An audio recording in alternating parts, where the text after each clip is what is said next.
Yegani yaratquchi Abduri Yarmuhammad Jaloliddin Planlag'uchi Sajiya Islom tadqiqot markazi Mas'ul muharrirlari Dr. Abdul Aziz Rahmatullah Abduvali Sayed Korrektor Abduvali Sayed Bat va muqovil loyihalaguvchi A. Aqxon Birinchi bob Yaratish dalili Oldingi qismda bayon qilingan aqliy dalillardan ko'rilishga bo'ladiki, Allohning mavjudligi sog'lom aql inkor qilmaydigan, aksicha aql taqozo qiladigan bir masala.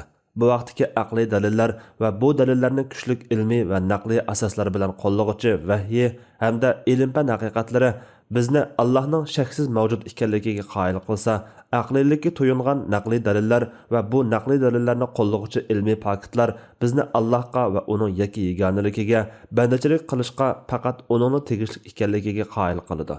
Askartib o'tganimizdek, naqliy dalillardan maqsad vahyini manba qilgan va ilmiy haqiqatlarni o'ziga mujassamlagan aqliy paket va bayonlar ko'zda tutilgandir. Bu qismda bayon qilmoqchi bo'lganlarimiz o'sha bu vahiy manbalarida kelgan dalil isbotlar va uning ilmiy bayonidan iborat bo'lib, naqliy dalillar turiga tava bo'lgan kuchlik va yorqin dalillardan biri yaratish dalilidir. Yaratish va yo'qdan bar qilishning faqat Xudoga mansub ekanligi Qur'on Karim oyatlarida ko'p ta'kidlangan mazmun va hukmlardan biri. Yaratish hukmi Qur'on Karimda umuman xalaq so'zi bilan yoki mazkur so'zga tang ma'nodagi iboralar orqali ko'plab tilga ilinadi.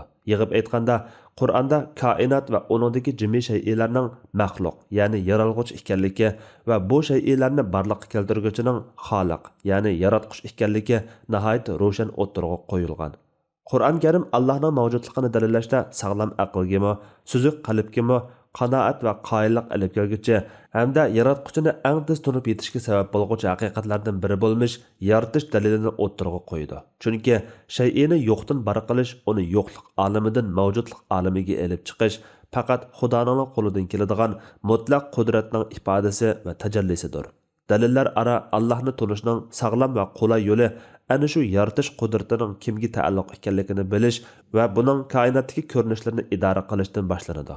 Qur'on Karim ana shu nuqtadan koinotdagi yaratish va yo'qdan bar qilish qudratining barliq ko'rinishlarini misol qilgan holda koinot va uningdagi shay'larning yaralmish maxluqotlar jumlasidan ekanligini va bularni qudratli Xudoning yaratishi bilan mavjud ekanligini kaskin o'ttirg'a qo'ydi.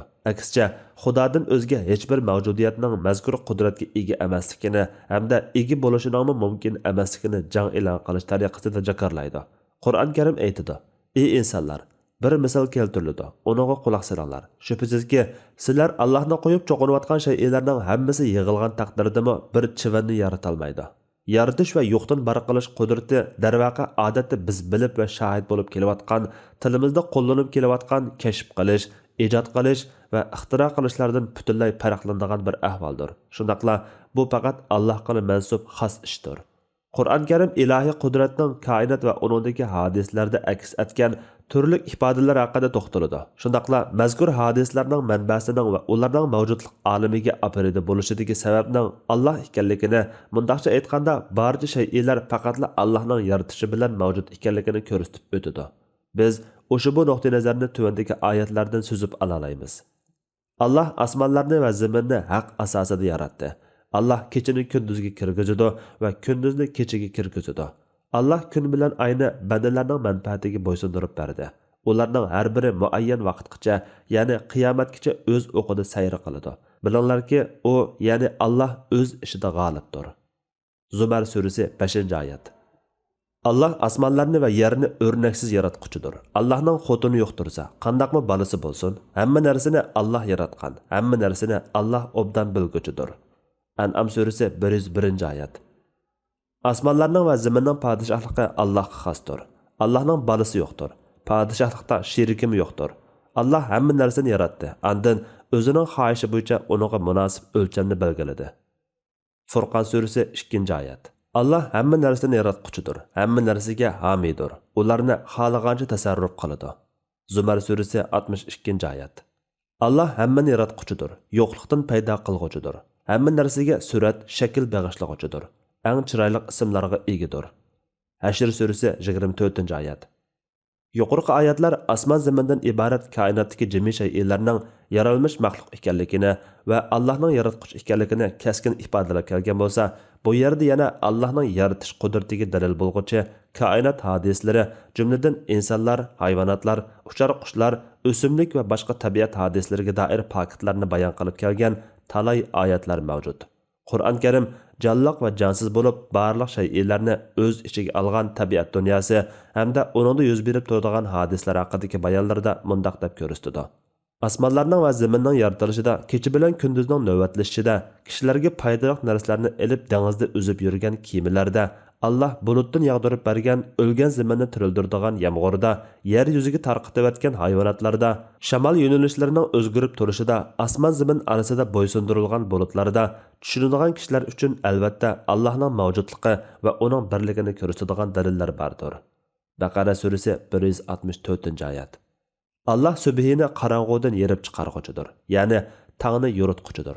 Allah kechini sizlar uchun istirohat qilib yaratdi. Sizlarning vaqt hisoblashinglar uchun quyosh bilan oyni yaratdi. Bu g'olib hammani bilguchi Allohning oldin ala belgilagan ishidir. Quruqliq va dengizning qorong'uliqlarida, yana kechilik yo'l yurguninglarda yo'l tepishinglar uchun Allah sizlarga yulduzlarni yaratib berdi. Allohning ulug'ligini biladigan qavm uchun Allohning qudratining dalillarini haqiqatan ochiq bayon qildik. Allah sizlarni bir insondan, ya'ni Adam alayhissalomdan yaratdi. Sizlarni otanglarning pushtida, onanglarning bachidonida qarorlashtirdi. Tushunadigan qavm uchun oyatlarni haqiqatan ochiq bayon qildik. Allah bulutdan yomg'ir suyini tushirdi. Shuning bilan barliq o'simliklarni undirdi. O'simliklardan yeshil yaproqlarni chiqardi. Bug'doy va arpa bashaqlarga o'xshash bir-biriga mingishib ketgan dallarni yetishtirdi. Xurma daraxining chechaklaridan yerga yaqin sangilab turadigan xurma sapoqlarni yetishtirdi. Yomg'ir suyi bilan o'zimlik bog'larni yetishtirdi. Yomg'ir suyi bilan shaklda, hajmida, ta'mda bir-biriga o'xshaydigan va o'xshamaydigan zaytun, anar daraxtlarini yetishtirdi. Ularning har birining yangi tutgan mevasiga va pishgan mevasiga qaranglar. Ularda Allohning borligiga ishonadigan qavm uchun Allohning qudratini ko'rsatadigan ochiq dalillar bor. An'am surasi 96-oyatdan 99-oyatlargacha. Allah osmonlarni va zaminni haq yaratdi. Allah ular, ya'ni mushriklarning sherik keltirgan narsalardan yuksakdir. U insonni obiy ma'nodan yaratdi. Nagahan u Allohga oshkora husumat qilg'uchidir. Allah chorva mollarni sizlarning manfaatlanishinglar uchun yaratdi. Ularning yungi va terisi bilan isinisizlar. Ularning nasli, suti, so'ngiki va qig'idan foydalansizlar va ularning go'shtlarini yeysizlar. Ularni kechda o'tloqdan qaytirib kelgan va atiganda o'tloqqa elib chiqqan vaqtinglarda chorva mollar sizlarga zinnat bo'lib xushalliq bag'ishlaydi. Ular yuk taqinlaringlarni sizlar jafo mushaqqat bilan aran yetib boradigan joylarga ko'tarib boradi. Sizlarning Parvardigoringlar sizlarga haqiqatan shafqatlidir va mehribondir. Allah otni, qichirni va eshakni minishinglar uchun va zinnat uchun yaratdi. Allah yana sizlar bilmaydigan narsalarni yaratdi. Nahl surasi 3-oyatdan 7-oyatlargacha. Allah bütün ayıp nuqsonlardan pakdir. O bütün shaylarni jup yaratdi. Zamindan unib chiqadigan narsalarning, ularning o'zlarining va ular bilmaydigan narsalar, ya'ni ajoyib maxluqotlarning hammasining jupti bor. Ularga Allohning qudratini ko'rsatadigan bir alomat kechidan iboratki, uningdan kunduzini ayirib-o'timizda, ya'ni kunduzning nurini yo'q qilib-o'timizda, ular nagahan qorong'uda qoladi. Kun belgilangan joyga qarab sayr qiladi. Bu g'olib hammani bilguchi Allohning oldin ala belgilagan ishidir. Yasin surasi 36-oyatdan 38-oyatlargacha. Yuqorqi oyatlar insonni o'z ichiga olgan holda koinotdagi barliq shaylar mavjudligining yaratquchining yaratishidan barliq kelganligini kaskin o'tirg'a qo'yib kelgandir. Ya'ni kelib, har bir aqlga sir emaski, yaralgan shayning cho'qim boshlanishi bo'ladi. Boshlanishga ega har qanday narsa uning azaliy emas, balki hodis ekanligini ko'rsatadi. Keltirilgan oyatlarmi mazkur nuqtai nazar asosida bizga olam va o'z ichiga olgan barliq narsalarning yaratilganligini, hodis ekanligini va buni yaratquchining Alloh ekanligini ta'lim berdi.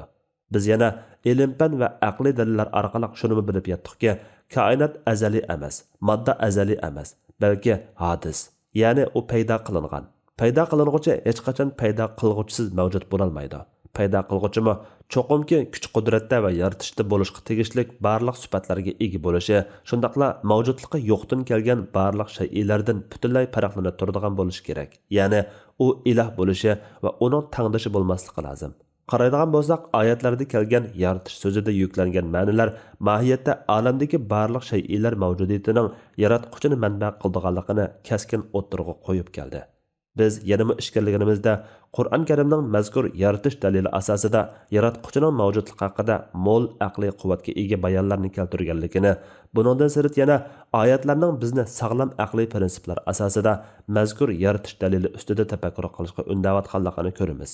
Qur'on Karim bu vaqtda to'xtalib mundaq deydi: Osmonlarning va zaminning podshohligi Allohga xosdir. Alloh hamma narsaga qodirdir. Shubhisizki, osmonlarning va zaminning yaratilishida, kecha bilan kunduzning navbatlashib turishida aql egalari uchun albatta ro'shan dalillar bor. Al-Imron surasi 189 va 190 oyatlar. Zaminning sizlarni tavrit etmaslik uchun Alloh uningda tog'larni barpo qildi. Ziroatlaringlarni, chorva mollaringlarni sug'urishinglar uchun eriq o'stanglarni, ezib qolmasliklari uchun yo'llarni paydo qildi. Yo'llarga belgilarni qildi. Ular kechsi quruqlikda va dengizlarda yulduzlar bilan yo'l topadi. Butun koinotni yaratgan Alloh bilan hech narsani yaratolmaydiganlar o'xshash bo'lamdi. O'ylamamsizlar. Nahl surasi 15 va 16 oyatlar. Sizlarning yaratilishinglarda va Alloh zaminda tarqatayotgan jonivorlarda Allohning qudratiga jazman ishonadigan qavm uchun nurg'un dalillar bor. Jasiya surasi 4-oyat. U zaminni sizlarga besat qilib berdi. Sizlar uchun nurg'un yo'llarni ochib berdi. Bulutdan yomg'ir yog'dirib berdi. Uning bilan nurg'un o'simliklarni o'stirib berdi. Ulardan yanglar va mol chorvalaringlarni beqinglar. Uningda aql egalari uchun Allohning barligi va birligini ko'rsatadigan nurg'un dalillar bor. Taha surasi 53 va 54 oyatlar.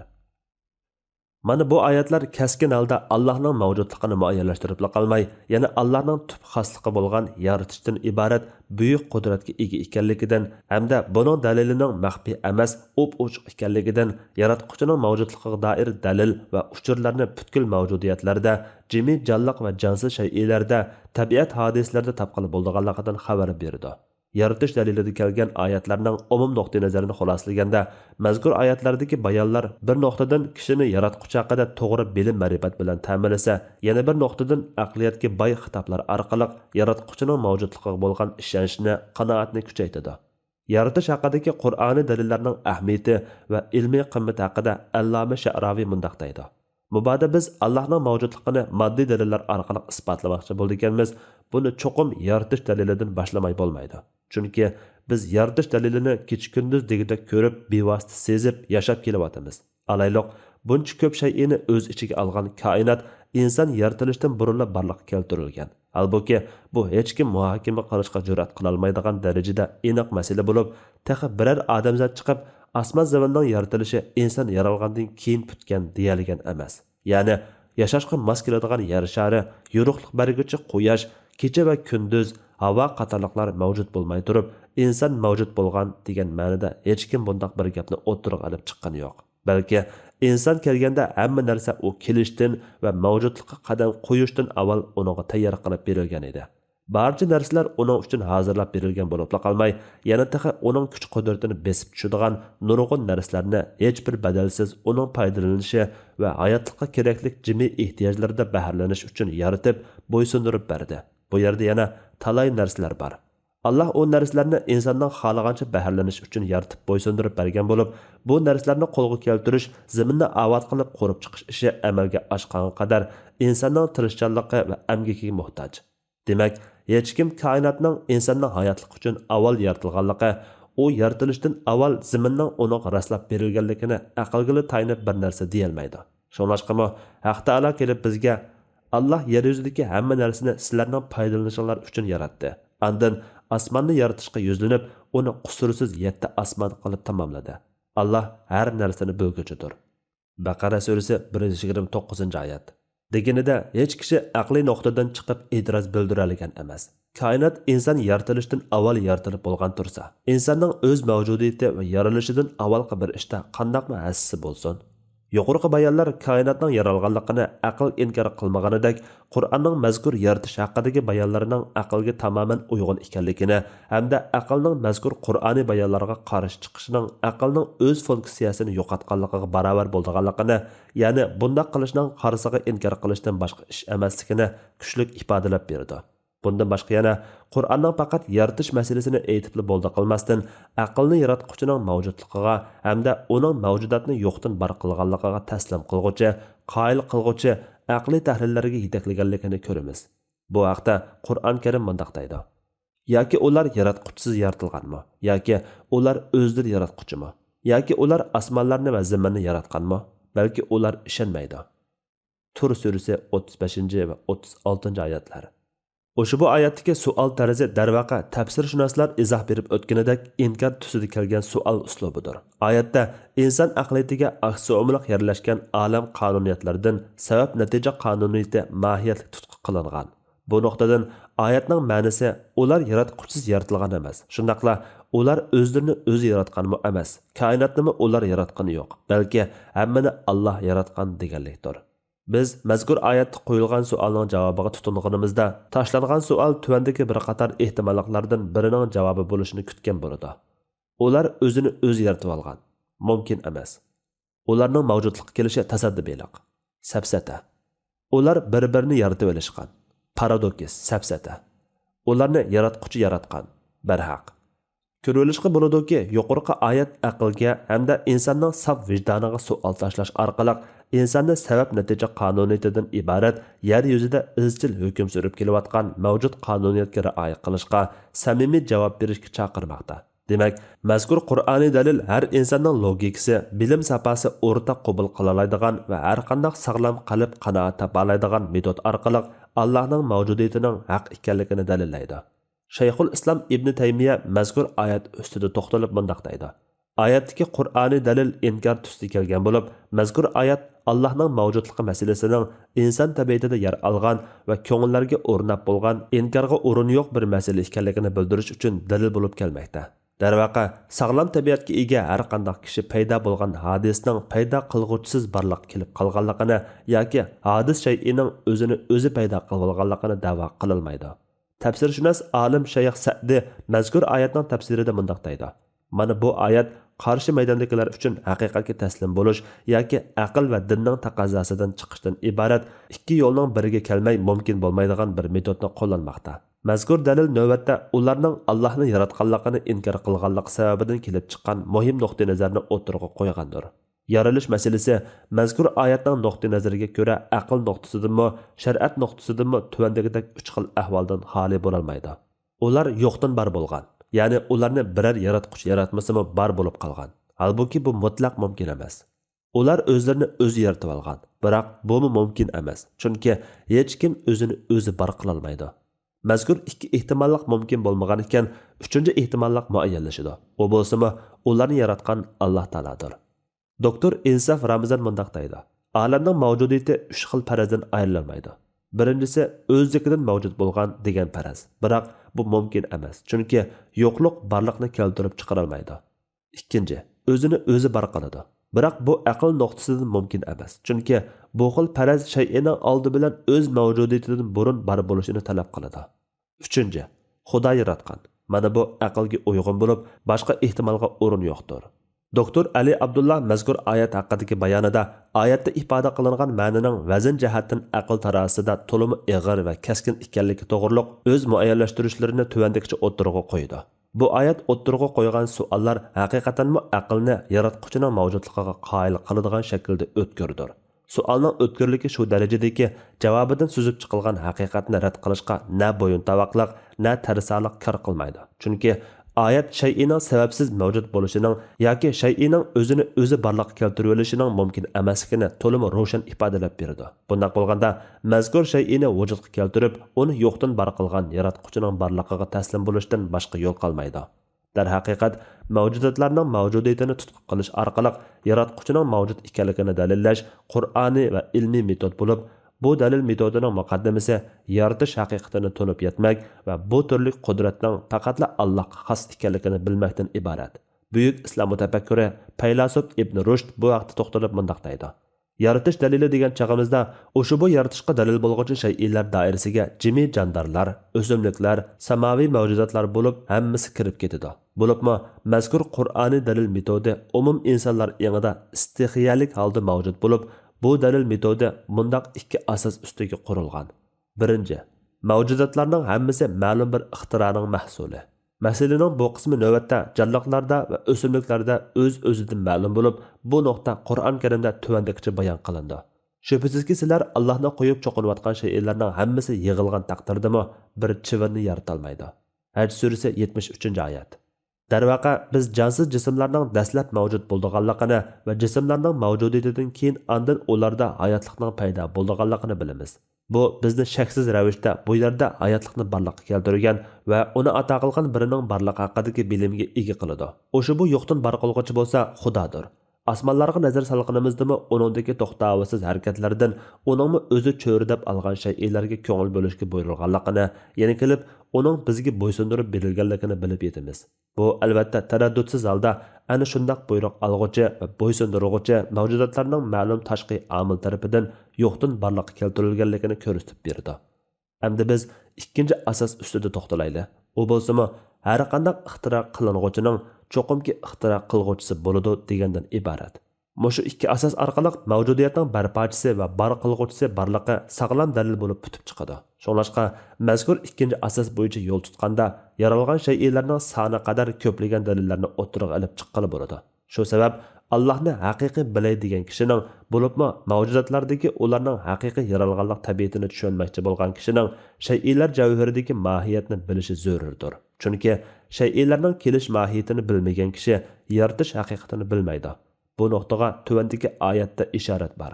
Ular osmonlarning va zaminning saltanati ustida, Allohning yaratganlari ustida, o'zlarining ajri yaqinlashadiganligining mumkinligi ustida fikr yurgizmamdi. A'rof surasi 185-oyat. Yuqorqilardan ayonki yaratish haqiqatini tunib yetmak va buning dalili bo'yicha yo'l tutmak, Xudoni haqiqiy tunishga iroda bog'lagan va shaylar haqiqatini tushunmoqchi bo'lganlar uchun elib aytganda, mazkur yaratish dalili to'g'ri qadam va dalillash jihatdan sog'lom metoddir.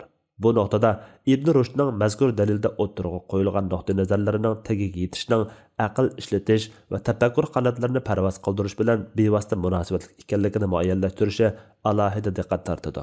Kesib aytishga bo'ladiki, Qur'on Karimning koinot va uningdagi mavjudotlarning yaralganligidan boshqa har qanday ehtimollikning aqliy prinsiplarga ko'ra mumkin emasligini o'ttirg'i qo'yishdek kuchlik aqliy dalillash metodini qo'llanishi, shundaqla aql rad qilishga jur'at qila olmaydigan, balki aqliy asoslar birdek e'tirof qiladigan logikalik tahlillarni o'ttirg'i tashlashi va buningga doir ishoralar, uchurlar bilan ta'minlashi yuqorqidek muayyanlashtirishini maydonga keltirgan. Shunga deymizki, yaratish dalili haqida kelgan bayonlar aqliy tafakkur va ilmiy tajribalarni qanot yaydirish orqali shaylarning aslida bor bo'lishidagi sababni bilgili bo'ladiganligini kuchli ishoratlaydi.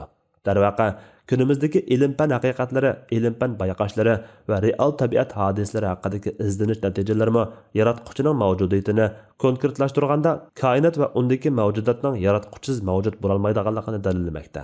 Biz oldingi babda bunga doir ba'zi variantlarni berib o'tdik. Qisqasi, yaratish dalilidan maydonga kelgan umum natijalar masalani yaratishdan iborat bu qudratning faqat va faqat Allohga mansub ekanligidek buyuk haqiqatni jakarlashga olib tugallaydi. Ya'ni bu orqali Allohning mavjudiyati muqarrar bo'lib qolmay, ko'z oldimizga uning yaratishdan iborat buyuk qudratini va uning qudrat asarlarini namoyon qiladi. Allama Sha'raviyning bunu bayonlari balkim zehnimizda yaratish dalili o'ttirg'i qo'ygan mazkur haqiqatlarni yanama jo'lolatishi mumkin. Halbuki Xudo yaratgan bu koinotda mavjudotlar turi to'limi ko'pdir. Acaba biror kashfiyotchi chiqib bizga o'zining ma'lum shay'ini yo'qdan bar qilganligini yoki bo'lmasa erkak yoki kishi jins bo'lsin, mushu koinotdagi biror shay'ini yaratganligini deyaldimi? Yo'q, hech qachon deyolmaydi. Yaratalmadi va asla yaratalmaydi. Masalan, mushu nuqtaga kelganda Qur'oniy haqiqat o'tirg'i chiqib shuni jakarlaydi va shundoq jang e'lon qiladiki, ey insonlar, bir misol keltiriladi. Uniga quloq solinglar.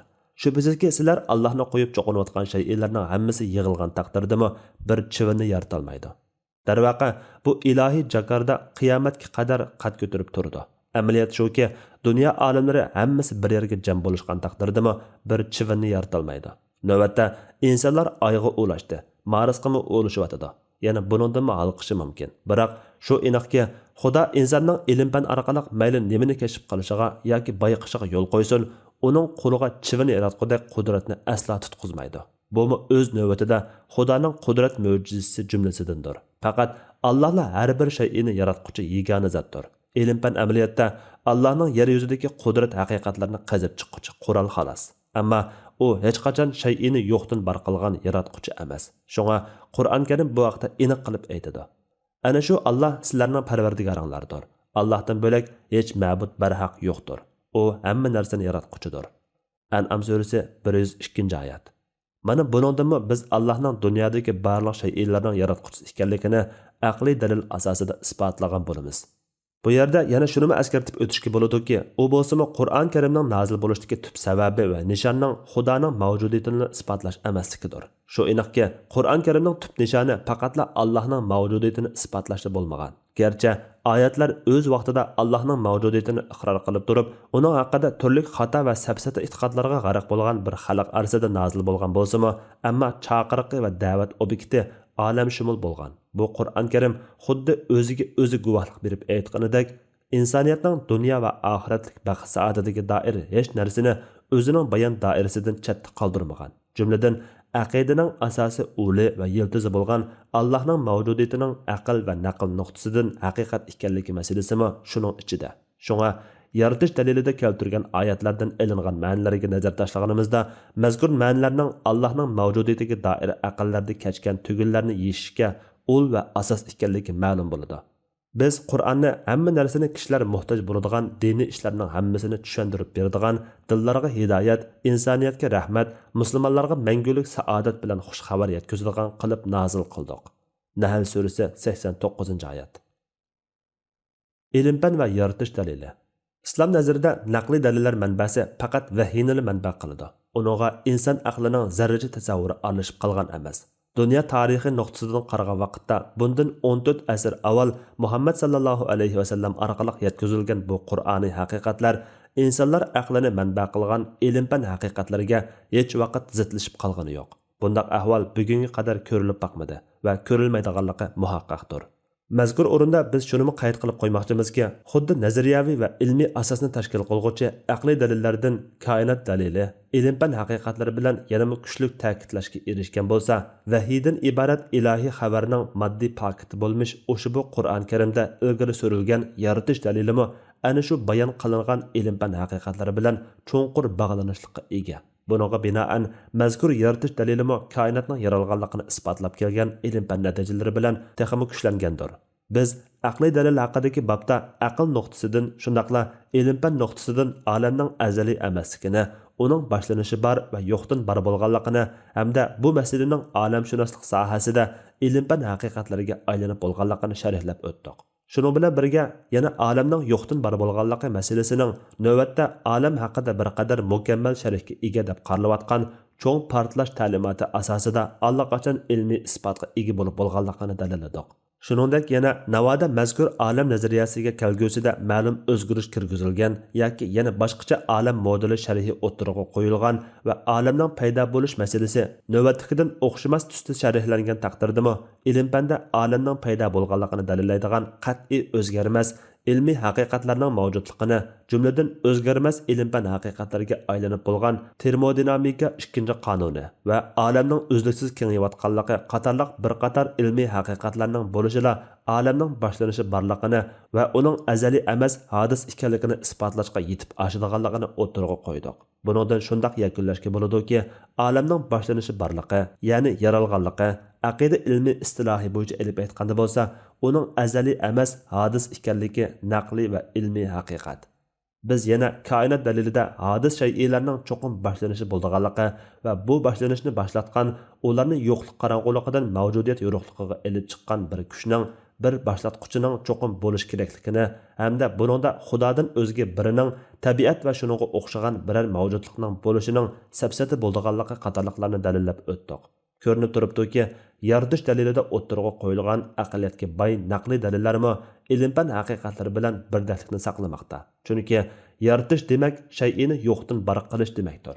Yo'qdan bor qilingan har qanday shay'ining boshlanishi bor bo'lib, u hodisdir. Biz oldingi babda hodisning nimaligini va olam hodis demakning nima ma'nini uqtirganligini yetarli izohlab o'tdik. Xulosa shuki, yaratish hodisasi haqiqatan mavjud va inkorga o'rin yo'q masaladir. Koinot dalili va yaratish dalilidan iborat bu ikki aqliy va naqliy dalillar birdek holda insonni o'z ichiga olgan bu koinotning yaralganligini va bu yaratquchining Alloh ekanligini dalillaydi. Demak, koinot va u o'z ichiga olgan barliq jonliq va jonsiz shaylarning hammasi Allohning mavjud bo'lishi bilan bardir va uning yaratishidir. Yaratish va yo'qdan bar qilish faqat va faqat Xudoga mansubdir. Demakki, Alloh mavjuddir.